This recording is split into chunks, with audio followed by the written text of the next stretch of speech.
स्वागत है आप सभी का समाचार 24 में।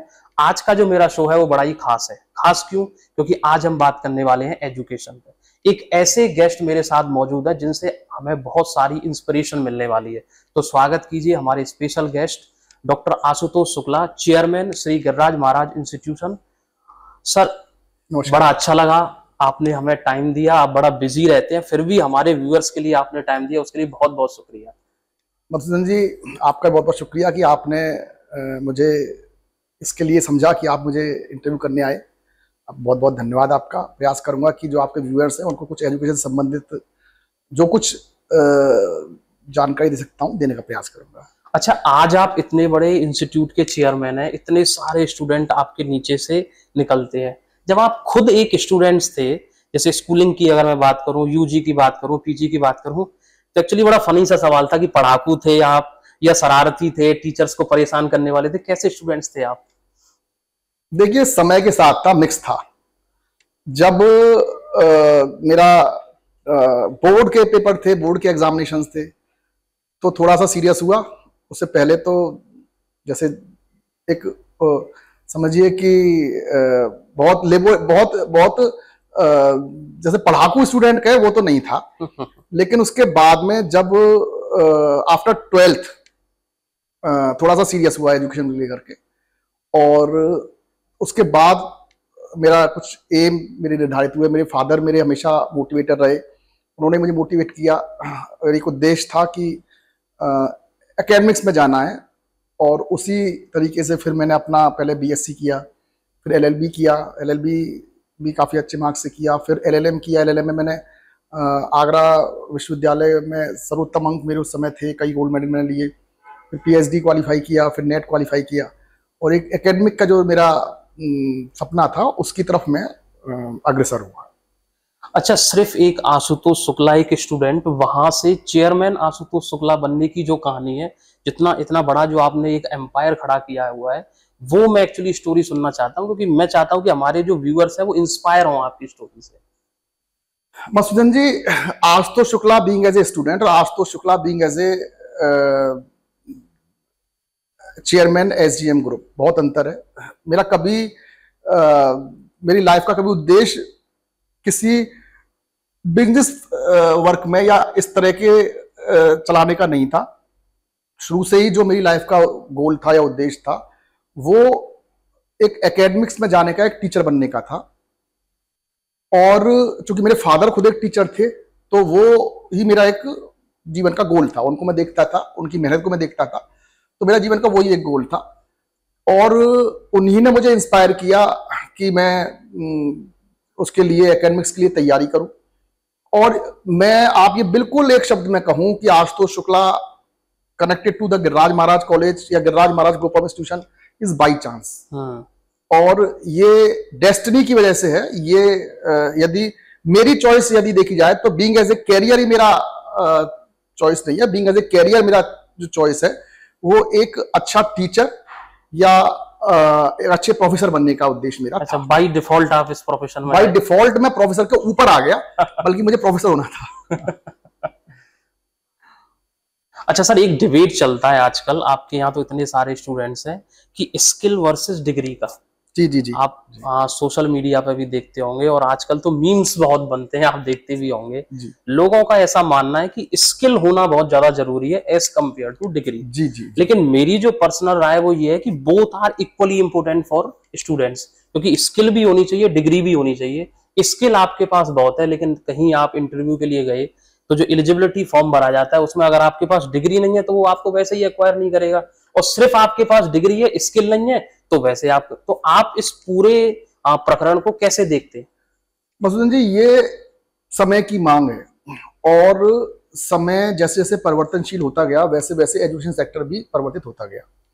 यदि हम आज से 25 साल पहले बात करें, 20 साल पहले बात करें, तो 20 साल पहले इंजीनियरिंग की डिग्री मिलना बहुत बड़ी बात थी। 25 साल पहले इंजीनियरिंग की डिग्री मिलना बहुत बड़ी बात थी। आपका इंजीनियरिंग में नंबर आ गया तो ये आपकी गारंटी थी कि आपका कैरियर संवर गया। आज से 25 साल पहले एमबीबीएस में नंबर आना तो बहुत बड़ी बात होती थी। और धीमे धीमे करके जैसे समय परिवर्तित होता गया वैसे वैसे आवश्यकता होती गई कि डिग्री आवश्यक नहीं है, आपकी स्किल्स आवश्यक है। और मेरा मानना ये है कि स्किल जो है वो मोर इंपोर्टेंट है rather than the degree. Degree तो आप में स्किल्स है तो मिल ही जाएंगी, और स्किल नहीं है तो डिग्री आपकी किसी काम की नहीं है। इस डिग्री होने पर स्किल नहीं आएगी, स्किल होने पर डिग्री आ जाएगी। तो मेरा अपना मत ये है कि एजुकेशन अब समय के साथ में स्किल बेस हो रही है, होनी चाहिए, और स्किल बेस एजुकेशन ही आपके काम की है। ऐसा ही कैरियर बच्चे को चूज करना चाहिए जो स्किल बेस हो, जिसमें कि उसकी जो उपयोगिता है अपनी वो सिद्ध कर सके। अच्छा, यूजीसी के बारे में भी मैं पढ़ रहा था, तो उन्होंने कई सारे मेजर चेंजेस किए हैं, जिसमें से एक दो मैं आपके साथ डिस्कस करना चाहता हूं। जैसे पहला मुझे चेंजेस लगा कि उन्होंने जो अटेंडेंस का क्राइटेरिया जो था, जो पहले 75% मैंडेटरी था, आजकल वो खुद से पाला हटा के कॉलेज के पाले में डाल दिया है कि आप लोग डिसाइड कीजिए कि क्या होना चाहिए। फिर उन्होंने उसमें ये भी ऐड कर दिया कि कुछ अटेंडेंस चलिए आप ऑनलाइन क्लासेस के थ्रू लेंगे, कुछ आप ऑफलाइन क्लासेस के थ्रू लेंगे। एक स्टूडेंट जो ये सोचता था कि 75% अटेंडेंस के बहाने चलो मैं कॉलेज तो जाऊंगा, मुझे कुछ तो सीखने को मिलेगा, तो वहां से उसका फोकस हटेगा। एक्चुअली मैं ऑनलाइन क्लासेस के फेवर में बहुत कम रहता हूं। मेरी जो सोच है ना थोड़ा पुराने तरीके से है कि अगर सामने टीचर है तो ज्यादा बेहतर रहेगा। तो आप कैसे देखते हैं, इसके पॉजिटिव इंपैक्ट आएंगे या नेगेटिव आएंगे, या दोनों है तो कैसे है? देखिए, ये भी जो आपका पहला प्रश्न था स्किल बेस्ड एजुकेशन और डिग्री बेस्ड एजुकेशन, उसी का एक एक्सटेंडेड पार्ट मानिए। ये भी समय की मांग है। अब समय की मांग इस बात की है कि यदि स्टूडेंट है और अब ऑनलाइन क्लासेस में कुछ जो पहले फायदे बताता हूँ, ऑनलाइन क्लास के फायदे क्या, फिर नुकसान बताऊंगा। ये तो आपकी बात सही है कि ऑनलाइन क्लासेस में टीचर चूंकि सामने नहीं होता है, नहीं है तो कंट्रोलिंग कम हो जाती है। नुकसान तो है, लेकिन फायदा पहले आपको बताता हूँ मैं ऑनलाइन क्लास का। देखिए, ऑनलाइन क्लास का फायदा ये है कि जो अच्छे टीचर्स हैं आपको उनकी क्लासेस मिल जाती हैं। माने मैं आप एक एग्जांपल बताता हूँ कि माने हमारे यहाँ गणराज महाराज में क्लासेस चलती हैं, तो कुछ टीचर्स जो हैं वो मथुरा में अफोर्ड नहीं हो पाते हैं, या वो मथुरा नहीं आ सकते हैं। मालूम पड़ रहा है कि जैसे हम क्लासेस चलाते हैं, लॉ की हमने क्लासेस चलाई, तो लॉ के कुछ टीचर्स हम ऐसे हायर करते हैं जो NLU से रिलेटेड हो, या जो वहां पढ़ा रहे हों, या अच्छी यूनिवर्सिटीज में हो। तो वो क्या करते हैं कि वो अपना टाइमिंग फिक्स कर देते हैं कि भाई जैसे मेरी क्लास मान लीजिए कहीं वो NLU जोधपुर में पढ़ा रहे हैं कि वहां क्लास 3 बजे खत्म हो जाएगी, तो मैं आपके क्लास 5 से 6 ले सकता हूँ। तो हम बच्चों को टाइमिंग देंगे कि आपकी 5 से 6 ऑनलाइन क्लास होगी। तो बच्चे को 5 से 6 में उसी अफोर्डेबल फीस में एक NLU का टीचर मिलेगा जो उसको पढ़ाएगा। उसको फिजिकली ला पाना पॉसिबल नहीं है। एक फायदा तो ये है कि जो अच्छे टीचर्स हैं उनकी आपको क्लासेस मिल जाती हैं ऑनलाइन, और बड़ी अफोर्डेबल फीस में मिल जाती है। एक नंबर बात। दूसरी नंबर बात यह है कि ऑनलाइन क्लासेस से एक चीज फायदा यह भी है कि स्किल बेस्ड एजुकेशन, जैसे मैंने आपको बताया कि मान लीजिए आपको स्किल बेस्ड कोर्स भी कर रहे हैं, कि आप ये कर रहे हैं कि भाई मेरा एक ये स्किल बेस्ड कोर्स कर रहा हूं, मैं कंप्यूटर का कोई कोर्स कर रहे हैं, और साथ ही साथ में आप मतलब कॉमर्स भी कर रहे हैं, तो आपके साथ में कंप्यूटर और कॉमर्स का एक आपको एक कॉम्बिनेशन मिल जाएगा, जैसा कि गवर्नमेंट चाहती है, जैसे कि नए एजुकेशन पॉलिसी में रिक्वायरमेंट्स हैं कि बच्चा ऐसा तैयार हो कि वो प्रॉपर तरीके से आगे स्किल्ड के साथ में काम कर सके। तो उसे कंप्यूटर की भी नॉलेज हो जाएगी, प्लस ऑनलाइन क्लास के रूप में उसको कॉमर्स का जो अपना कोर्स कर रहा है वो भी कंप्लीट हो जाएगा उसका। तो एक दूसरा जो फायदा है ऑनलाइन क्लासेस का, वो ये भी एक फायदा है।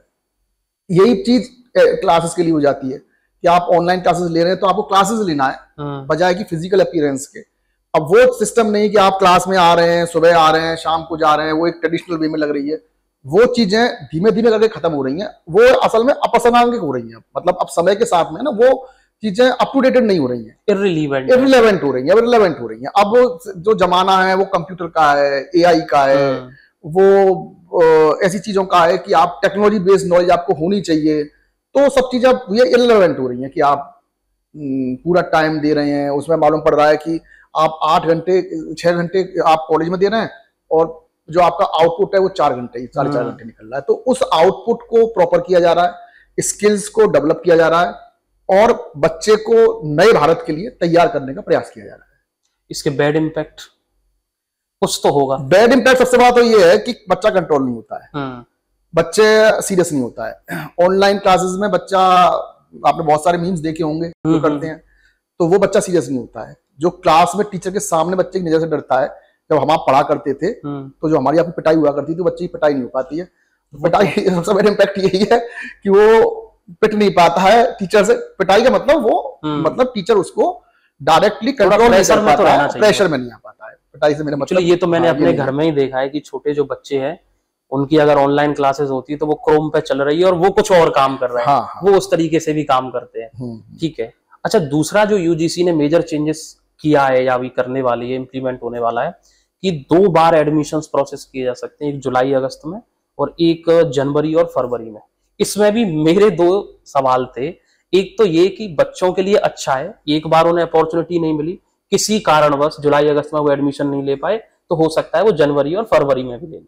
लेकिन इसका बैड इंपैक्ट ये भी है, जो अभी हमारी बात चलेगी, वो नॉन सीरियसनेस भी आएगी कि चलो अब नहीं तो मैं 6 महीने बाद एडमिशन ले लूंगा, 6 महीने बाद तो नहीं तो अगले 6 महीने बाद ले लूंगा। तो वही मैं जानना चाहता हूँ, पॉजिटिव और नेगेटिव इंपैक्ट आप कैसे देखते हैं? देखिए, नकारात्मक चीज तो हर हर हर हर वस्तु का एक नकारात्मक पहलू है।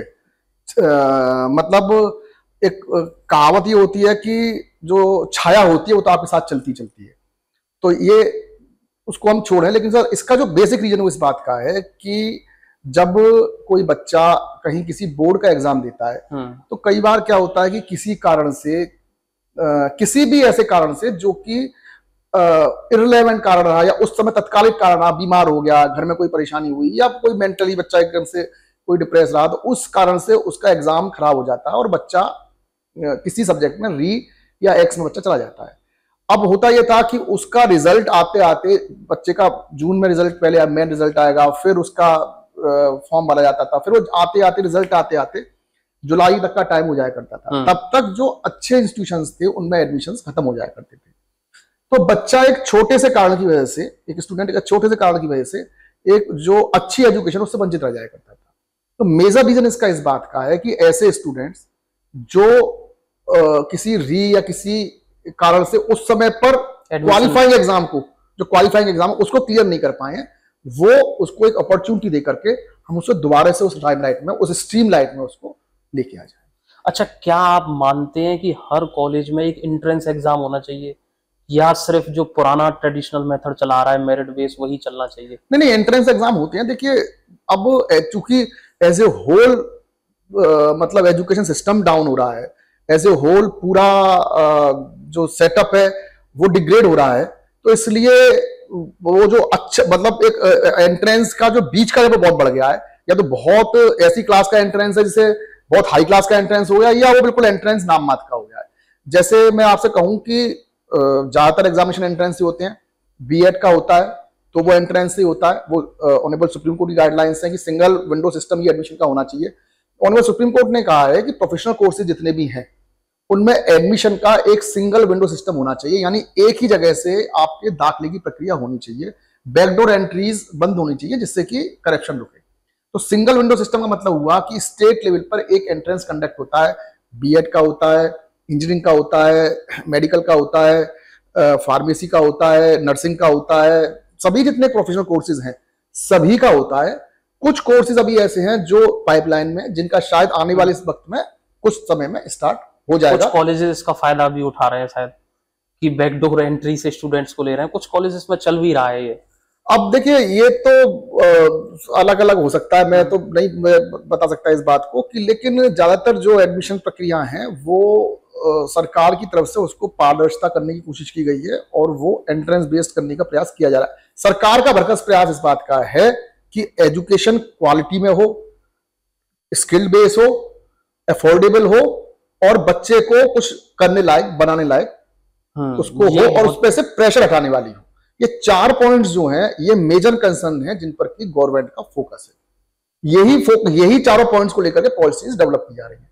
बाकी तो फिर अब उसके साथ में उसके क्या साइड इफेक्ट होते हैं। जैसे प्राइवेट यूनिवर्सिटीज खुली गई हैं, प्राइवेट यूनिवर्सिटीज जो हैं वो कुछ प्राइवेट यूनिवर्सिटीज तो पर्पज ये था कि बच्चों को एजुकेशन इजी अप्रोच हो, बच्चा बहुत ज्यादा है, कोर्सेज कम है, लेकिन अब उल्टा हो रहा है। प्राइवेट यूनिवर्सिटीज जो हैं वो डिग्रियों को मतलब कुछ प्राइवेट यूनिवर्सिटीज बांट रही हैं, हम सबकी नहीं कह सकते, लेकिन कुछ ऐसी हैं जो उन डिग्रीज को बांट रही हैं, उससे क्या हो रहा है कि पूरा सिस्टम ही खराब हो रहा है। वो बच्चे को ये है कि आप आइए, पैसे दीजिए, बैक डेट की लीजिए, करंट डेट की लीजिए, डिग्री ले जाइए।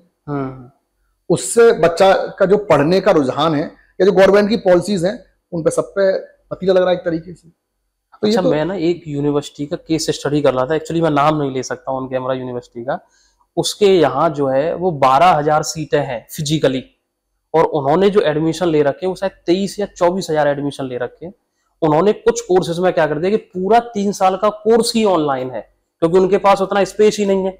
तो 1-2 ऑनलाइन क्लास, 10% ऑनलाइन क्लास, वो मुझे समझ में आती है, पर पूरे 3 साल का कोर्स, जैसे मान लो बीबीए मैंने एग्जाम्पल लिया, उन्होंने पूरे 3 साल का कोर्स बच्चे को ऑनलाइन करा दिया। क्या सीखेगा बच्चा वो कमरे में लैपटॉप पे? पहली बात तो ये है कि किसी यूनिवर्सिटी में किसी पर्टिकुलर पाठ्यक्रम की 12,000 सीट होना ही संभव नहीं है। वही कहीं ना कहीं उसमें एक नहीं, मैंने ओवरऑल एक बड़ी यूनिवर्सिटी थी, जैसे अब मैं नाम आपको नहीं, जब इंटरव्यू के बाद में मैं आपसे डिस्कस करूंगा, सारी जो सीटें थी वो थी। हाँ, number of overall seats overall seats हो सकती हैं। देखिए,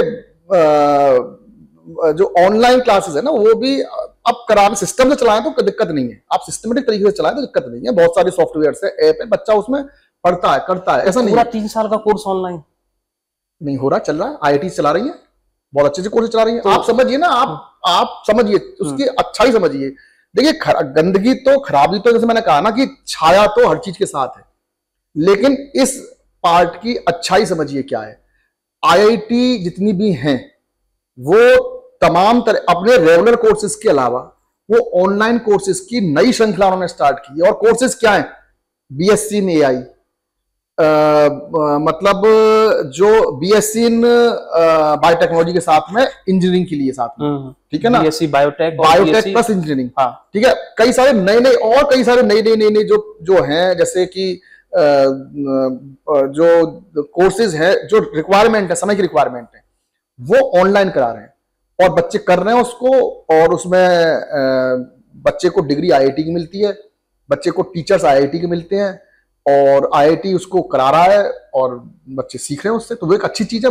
जब आप समझिए ना कि आप आईआईटी में एडमिशन नहीं हो रहा है, वहां आपको घर बैठे ऑनलाइन एक डिग्री मिल रही है, तो नॉलेज तो बढ़ रही है ना।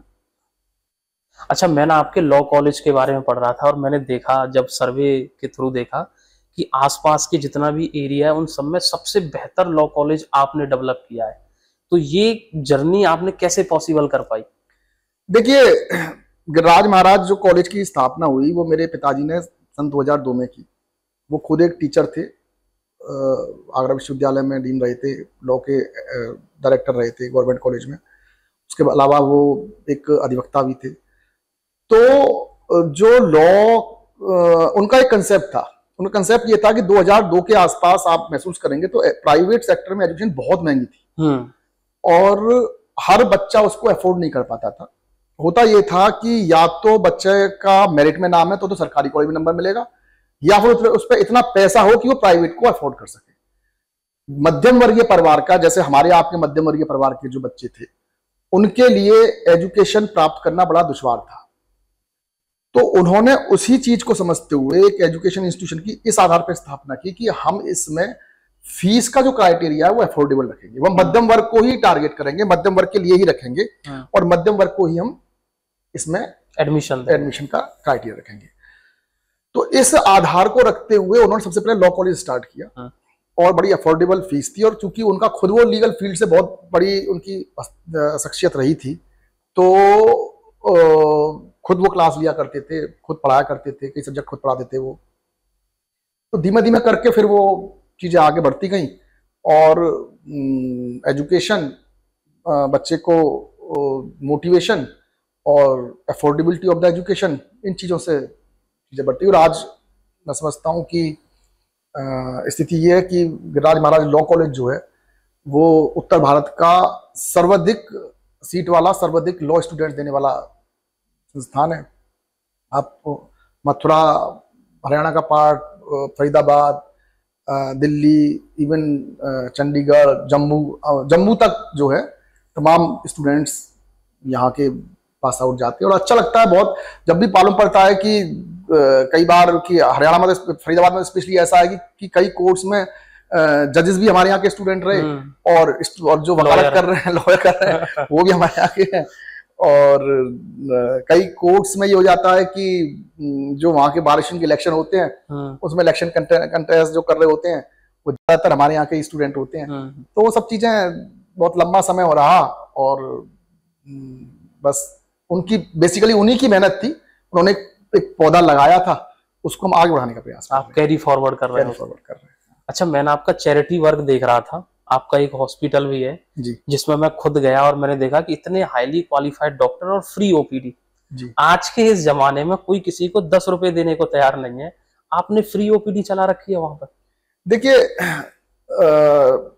जहां हमारा हॉस्पिटल चल रहा है, श्री गिरिराज महाराज हॉस्पिटल रिसर्च सेंटर के नाम से, उसमें हमने प्रयास किया है कि जो आसपास के गांव हैं, देखिए वहां से ही मतलब हम ये मानते हैं कि उस जगह पर जहां पर संस्थान स्थापित है, वो उन आसपास के गांव वालों के साथ ही, उनके सहयोग से ही हम उसे चला पा रहे हैं। तो निश्चित रूप से हमारी एक जिम्मेदारी है कि हम उनके लिए कुछ ना कुछ करने का प्रयास करें। तो उसी प्रयास में हमने वहां 6 डिपार्टमेंट अभी स्टार्ट किए हुए हैं। उसमें जनरल सर्जरी है, गायनी है, बच्चों का है, पीडियाट्रिशियन वाला जो होता है, और उसके अलावा ऑर्थो है, हाँ, और 6 डिपार्टमेंट हम लोग वहाँ स्टार्ट किए हुए हैं। और उसमें फ्री ओपीडी रहती है। इवन ये भी रहता है कि जो पेशेंट्स दवाई नहीं अफोर्ड कर पाते हैं, उनको जेनरिक मेडिसिन हम फ्री ऑफ कॉस्ट भी प्रोवाइड करते हैं। कुछ test free of cost provide करते हैं, और जेनरिक मेडिसिन जो हैं वो जो रिक्वायर्ड है मिनिमम जो है वो हम उनको फ्री ऑफ कॉस्ट वो भी प्रोवाइड करते हैं। अच्छा, डिग्री की अभी डिबेट कर रहे थे हम लोग, एक केस आपने देखा होगा वी मार्ट का, बड़ा चला था मीम्स उसमें, कि कुछ सीट्स थी उसमें और गार्ड की शायद जॉब निकली थी और कई हजारों डिग्री होल्डर वहां पहुंच गए थे। जैसा भी आप बता भी रहे थे कि कुछ यूनिवर्सिटीज ऐसी हैं प्राइवेट जो डिग्रीज को ऐसे फ्री में बांट रही हैं कुछ चंद पैसों के लिए। तो एजुकेशन सिस्टम एक्चुअली जा कहाँ रहा है हमारा? वो वहीं जा रहा है ना कि आपको स्किल नहीं होंगी और डिग्री बांटेंगे तो यही होगा। आपको तो एजुकेशन को स्किल बेस्ड करना ही पड़ेगा ना। यदि उन बच्चों को जिनको आप ग्रेजुएशन की डिग्री दे रहे हैं, जिनको आप कॉमर्स की, मैं कह रहा हूं मान लीजिए आप इनको मैनेजमेंट की डिग्री दे रहे हैं, यदि हम उन बच्चों को ये भी करें कि वो कंप्यूटर की नॉलेज उनको हो, उनको किसी और चीज स्किल बेस्ड जो चीजें होती हैं उनकी उनको नॉलेज हो, तो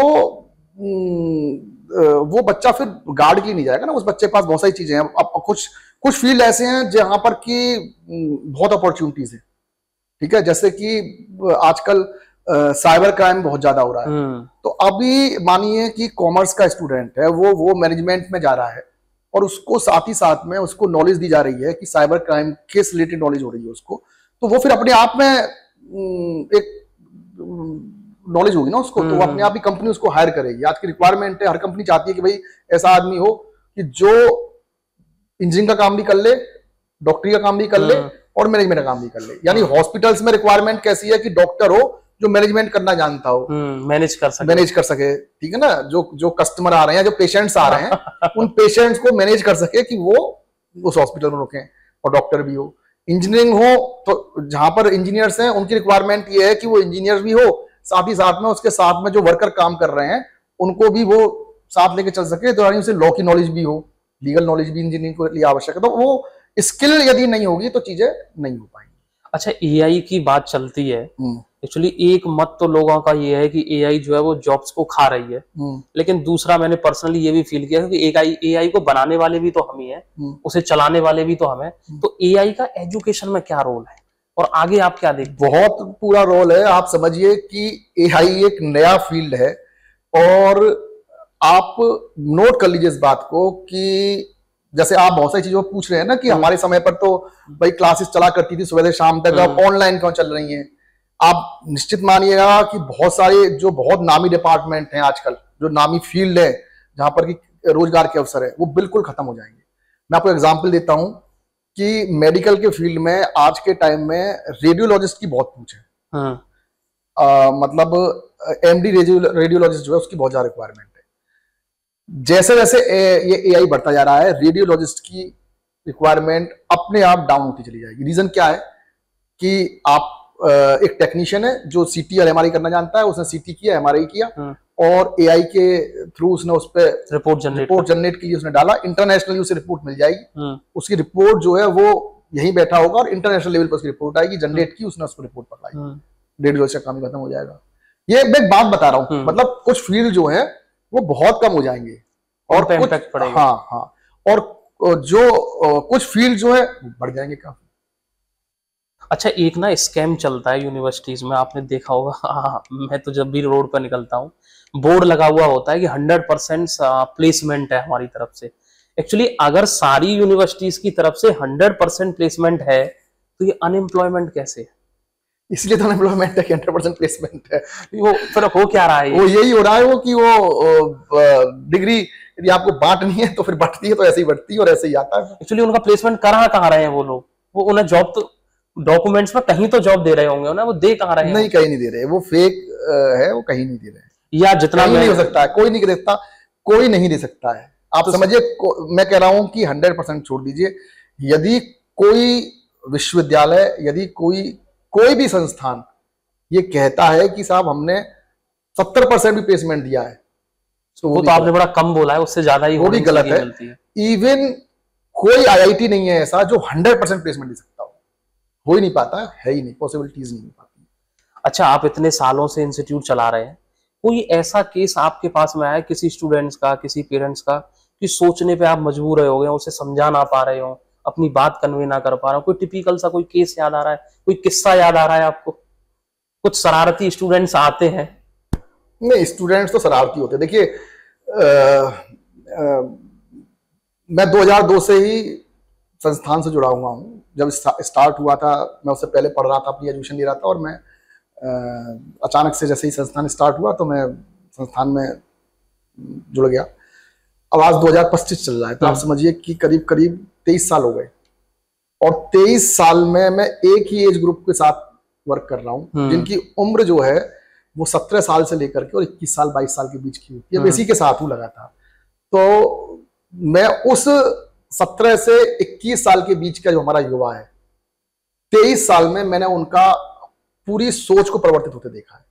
मतलब जो आज से 23 साल पहले, 20 साल पहले जो 17-18 साल के बच्चे की सोच हुआ करती थी, आज वो बिल्कुल डिफर हो गई। आज वो जो जेन एक्स आ गया है ना, जेन जी आ गई है, वो जेन जी जो है वो मतलब हम तो शायद जेन डी या जेन सी रहे होंगे।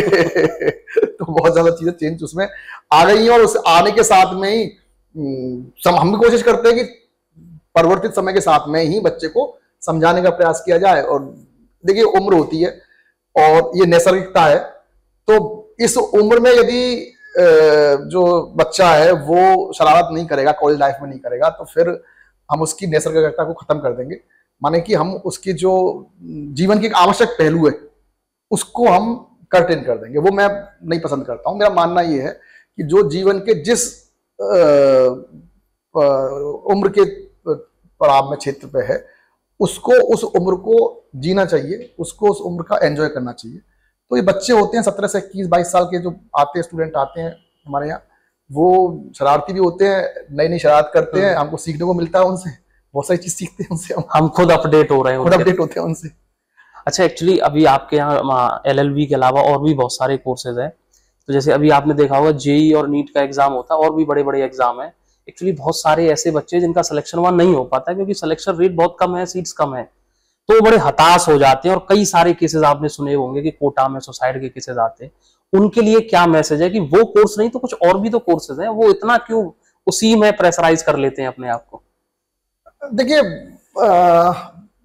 ऐसे जो बच्चे हैं जिनका जो बहुत ज्यादा चीजों से अटैच हो जाते हैं, जैसे मैंने आपसे भी कहा कि बच्चे को, ये पेरेंट्स की रिस्पॉन्सिबिलिटी है कि उसको उसकी उस उम्र को जीने दें, उस उम्र पर प्रेशर क्रिएट नहीं करें।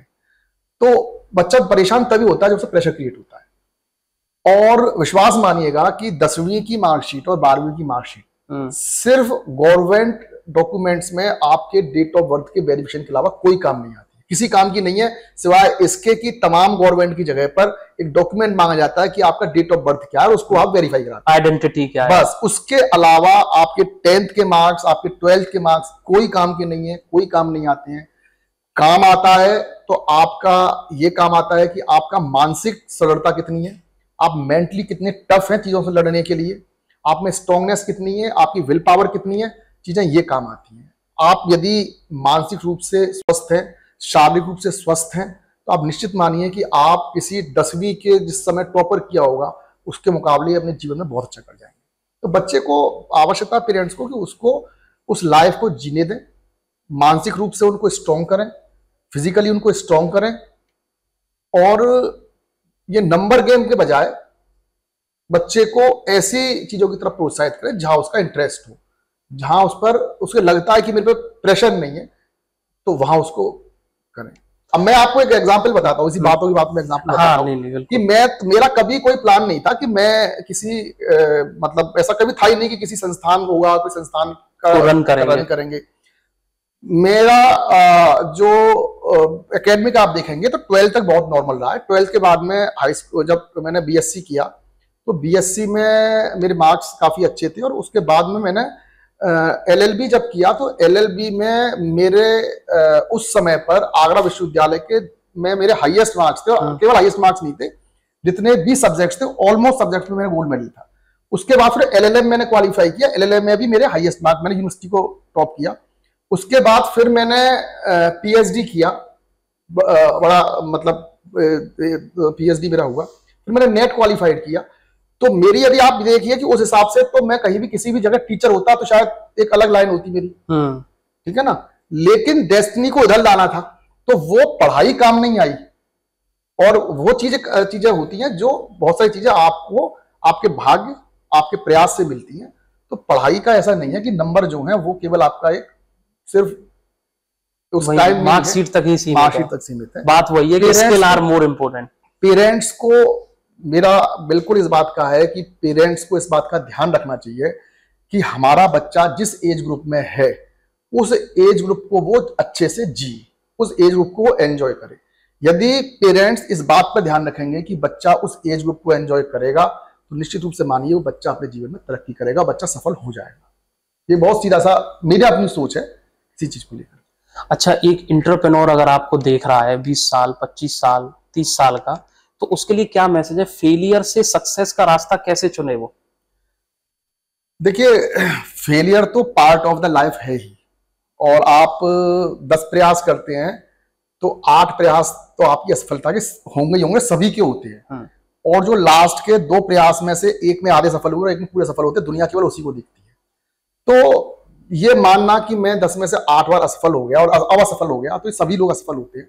आपका सिर्फ एक सफलता जो है वही दुनिया को दिखेगी, वो पीछे का जो असफलता है वो नहीं दिखेगी। और ऐसे ढेरों एग्जाम्पल्स हैं, ऐसे ढेरों हमारे आज जो लोग हैं जो तरक्की किए हुए हैं, वो अनेकों ऐसे एग्जाम्पल्स हैं। अच्छा, आखिरी सवाल था मेरा, जैसे अभी आप फेलियर की बात कर रहे थे, आपने इतना बड़ा इंस्टीट्यूशन खड़ा किया, तो कई बार आप किसी चीज में फेल भी हुए होंगे, एक्चुअली वो किस्सा सुना सकते हैं आप आखिरी व्यूअर्स के लिए, तो थोड़ा उन्हें मोटिवेशन मिले? देखिए, इंस्टीट्यूशन खड़ा करने में निश्चित रूप से बहुत सारी चीजें परेशानी भी सामने आती रही हैं, और बहुत जगह पर फेल भी हुए हैं, और ऐसा नहीं कि एक ही दिन में चीजें हुई हों। बच्चों को, स्टूडेंट्स को लेकर के, किन्हीं कोर्सेज को एस्टेब्लिश करने से लेकर के, तो आप ये मानिए कि किसी एक कोर्स को यदि किसी हम अपने इंस्टीट्यूशन में किसी एक पाठ्यक्रम को स्थापित कर रहे हैं, तो उसे स्थापित करने के लिए कम से कम 3-4 साल का टाइम होता है। और 3-4 साल का मतलब ये हुआ कि लगभग 3 बार उसकी फेलियर होती है, जब चौथी बार में वो पास हो पाता है। तो ये ज्यादातर यदि आप किसी भी इंस्टीट्यूशन की पोजीशन, तो किसी की भी यही स्थिति होगी। ऐसा नहीं है कि वो एक बार में ही चीजें हो जाती हैं। बहुत सारी परेशानियां सामने आती हैं, दिक्कतें सामने आई हैं, दिक्कतों को से लड़े भी हैं, और लड़ करके फिर आगे भी आए हैं। तो सब चीजें उससे part of the life. Thank you so much sir, बड़ा अच्छा लगा आपसे बहुत अच्छा लगा मधुसूदन जी, बहुत मुझे भी अच्छा लगा। आपने टाइम दिया, आपने इतने बिजी शेड्यूल में से, उसके लिए फिर से मेरी तरफ से और मेरे व्यूअर्स की तरफ से thank you so much. Thank you so much. आप लोग देखते रहिए समाचार 24। मैं फिर मिलूंगा एक और स्पेशल गेस्ट के साथ, तब तक के लिए नमस्कार।